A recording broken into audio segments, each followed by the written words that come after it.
So, welcome back to All This Math. This is Professor Parker, and I got a Cheney University sweatshirt on. Got a Cheney University snapback hat on, too. Since I teach at Cheney, and Cheney is a historically black college. Cheney was the first historically black college, founded in 1837 as the Institute for Colored Youth, and located in South Philly. And people such as Octavius Cato taught there, and Fannie Jackson Coppin, who Coppin State University is named after. She was a principal there at one point. Also, a brother named Charles Reason was a principal there at one point, and Cheney has a great history, so make sure you educate yourself on Cheney University. In terms of our math lesson, we're dealing with trig ratios, right? We're doing some more work with trig ratios. I got a triangle right here, got another triangle right here, and we're going to find x, all right? Now, what does that mean when it says find x? And matter of fact, before we even get into this, this problem annoyed me. Both of these problems annoyed me, and I didn't change them because I wanted to use it as a teachable moment. Now, here I am. I'm a veteran math teacher. I've been in these math streets for 20 years, doing this professionally for almost 20 years. I've been a college professor for the past 5, and I get annoyed and I get bothered by some things I see in terms of worksheets that teachers provide sometimes, right? We all human, we make mistakes, right?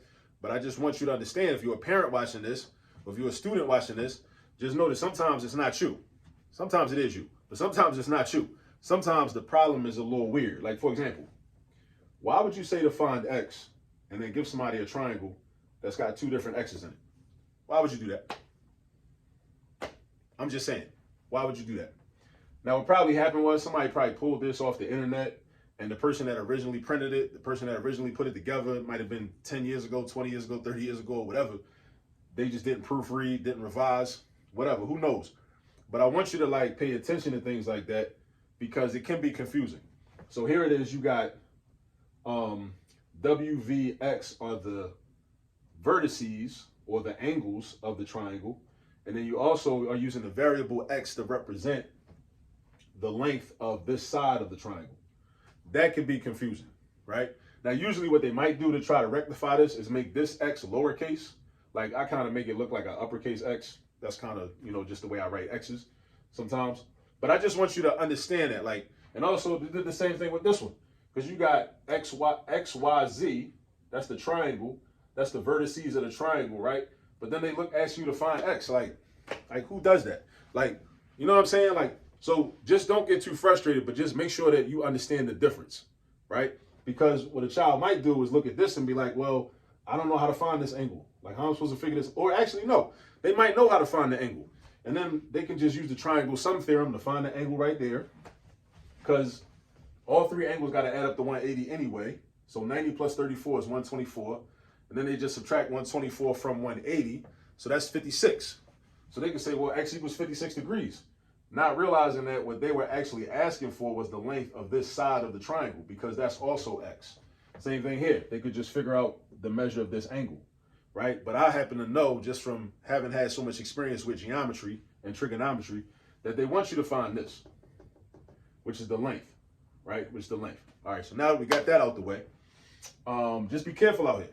Be careful, because sometimes the questions are not clear, right? So if your child's teacher ever gives them a homework assignment with an unclear question, please assert yourself and advocate for yourself and for your child, and ask that teacher respectfully what the issue is, what's going on. In this situation, which x are they supposed to solve for?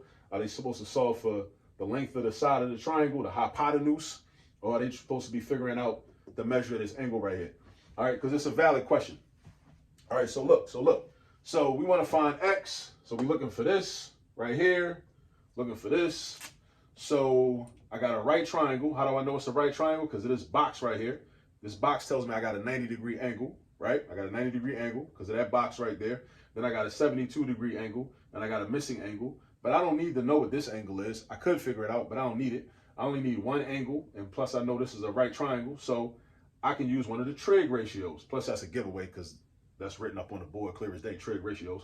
But even if that wasn't written up there, if you're trying to figure out the side of a triangle, if you know an angle and you know one of the sides, and you know what I did? Now I'm tripping because I forgot to label the triangle fully. So hold up real quick. Yeah, this right here. I knew I was missing something because I went into my explanation and I didn't have the information I needed in order to substantiate my explanation. So look, whenever you got a right triangle and you got an angle and you got a side that you're looking for and a side that you know, you can use the trig ratio. So you got an angle, a side that you know, and a side that you don't. You can use one of the three trig ratios, sine, cosine, and tangent. So now your job now is to figure out which ratio you're going to use. You're going to use sine, you're going to use cosine, or you're going to use tangent. How do you know? It's based on the information that you got. You use what you got to get what you want. So I know this is my angle, and I know the adjacent side is 48. This is the adjacent side. Now, granted, this is also adjacent to 72. But because it's also the hypotenuse, and how do I know it's the hypotenuse? Because the hypotenuse is always across from the right angle. The hypotenuse is always across from the right angle.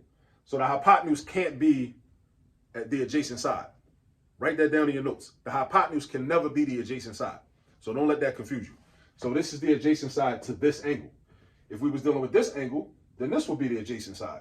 Adjacent means next to, right? It's like somebody sitting next to you in class. They sitting adjacent to you. All right, so look, this is adjacent, and we're looking for the hypotenuse. So you got to ask yourself, which trig ratio deals with adjacent and hypotenuse? Adjacent and hypotenuse. If we think about SOH, CAH, TOA, we're dealing with this one right here. Because cosine deals with adjacent and hypotenuse. Adjacent and hypotenuse.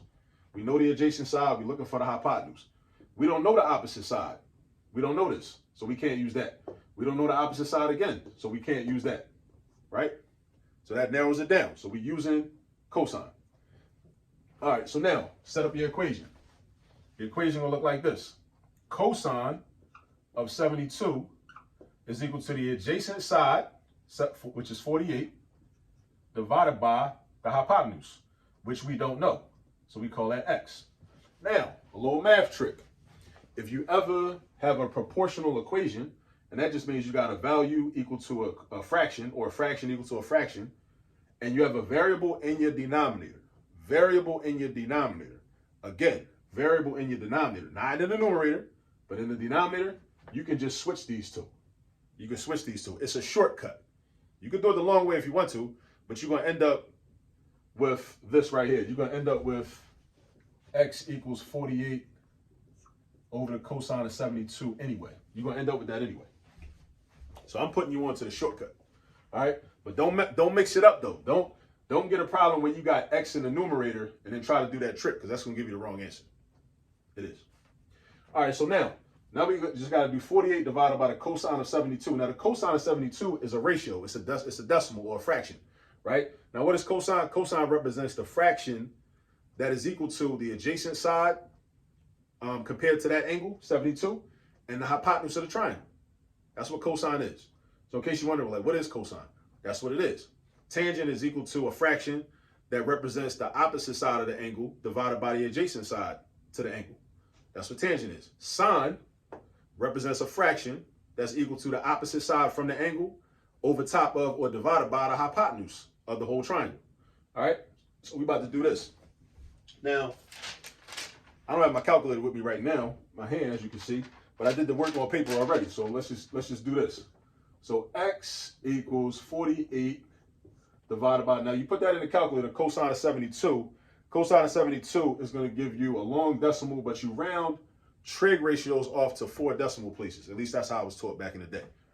So 0.3090, 0.3090. Then we just got to divide this number by this number. 48 divided by 3090 is going to be 155.3. And we round in 1 decimal place, or to the 10th place, 155.3. So that means that this is 155.3. And that makes sense. That makes sense because in any triangle, well, in a right triangle, because only right triangles have hypotenuses, right? The hypotenuse is always going to be the longest side, right? We don't know what this side is. We don't know it, but we know that this is 48. So basically, if you ever do a problem like this, and you end up with your hypotenuse being the same length as one of the legs, or less than one of the legs, you know you messed up somewhere. You know you done messed up. So you just got to go back and find your mistake. That's all you got to do. All right? So we got 155.3 for number 1. Now, let's slide to number 2. Look at number 2 up here. All right? We're trying to find this side of the triangle. We're trying to find this side of the triangle. That's what we're looking for. Looking for this side of the triangle. So I know this angle. I'm looking for my adjacent side, and I know my hypotenuse.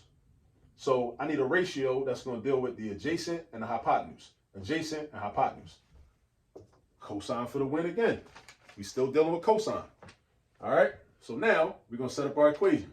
So we're going to say cosine 34 is equal to the adjacent side, which is x, divided by the hypotenuse, which is 28. Now we got our equation. This is our equation. Basically, once you get your equation, you're not even really doing trig no more. Now we back to algebra 1. Algebra 1 is the foundation. All roads lead to algebra 1. So you got to be strong with your algebra 1 skills, for real, for real. All right, so we got cosine 34 equals x over 28. So in order to solve for x, I'm going to do what I call the Malcolm X method, because I'm going in the x formation. Now, you might be thinking, well, what about the x? You're going to do that? Well, let's just imagine that there was, I'm going to switch my color up. Try to get fancy.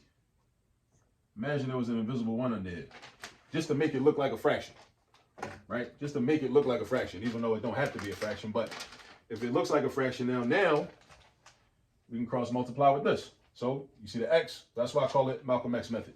So we got x times 1, which is x. And the purpose of cross multiplication is to break up the fractions, make everything simpler. We cross multiply to break up the fractions, right? Cross multiply to break up the fractions, all right? You know what I'm saying? Just like, Malcolm X method, one thing that can help you remember that is, just like Malcolm X wanted to break up white supremacy, wanted to break up racism, break up Eurocentrism, break up neocolonialism, break up monopoly capitalism, all these things that are harmful to the people, right? So think of it that way. So Malcolm X method, we break up the fractions. So we got x times 1 is x, and then we got cosine of 34 times 28. So we go to the calculator, figure out cosine of 34. Cosine of 34 is 0.8290. When you're doing this on your calculator, make sure you're in degree mode, because if you're in radian mode, you're going to get some different numbers that are going to give you some weird answers. So make sure your calculator is in degree mode. It's in degree mode. Now, different calculators, you have to make the adjustment in different ways. I don't know how every calculator works, but just look into that. So then we're going to multiply this by 28. And then 0.8290 times 28 is going to be 23.2. So x equals 23.2, and we all done. Now this makes sense too, because look, my hypotenuse was 28. My leg is 23.2. 23.2 is less than 28, so we good. All right, we're in good shape. All right, so that's all you got to do with this one. So here we use cosine in both of these examples because we had an angle and we knew we were looking for the adjacent side and we knew the hypotenuse in this example. In this one, we had an angle and we was looking for the hypotenuse and we knew the adjacent side. So all you got to do is memorize, like, all right, what do I know and what am I looking for? Ask yourself those 2 questions. Where's my angle? Actually, 3 questions. Where my angle at? What do I know? And what am I looking for? That's going to tell you whether you're going to use sine, cosine, or tangent. Sine, cosine, or tangent. And both of these 2 problems, based on where our angle was at that we was going to use, right? Remember, and also, you never use the 90-degree angle. We don't use the 90-degree angle. We don't do that, right? You use the non-90-degree angle, all right? We knew the adjacent side, and we were looking for the hypotenuse. That means we use cosine. In this one, we knew some different things, but we knew the hypotenuse, and we were looking for the adjacent side. We still dealing with the same 2 sides of the triangle, so we still using cosine. All right? So just keep them things in mind. 3 questions. Where my angle at? What do I know? What am I looking for? Where my angle at? What do I know? What am I looking for? Now go get some practice. See y'all on the next video.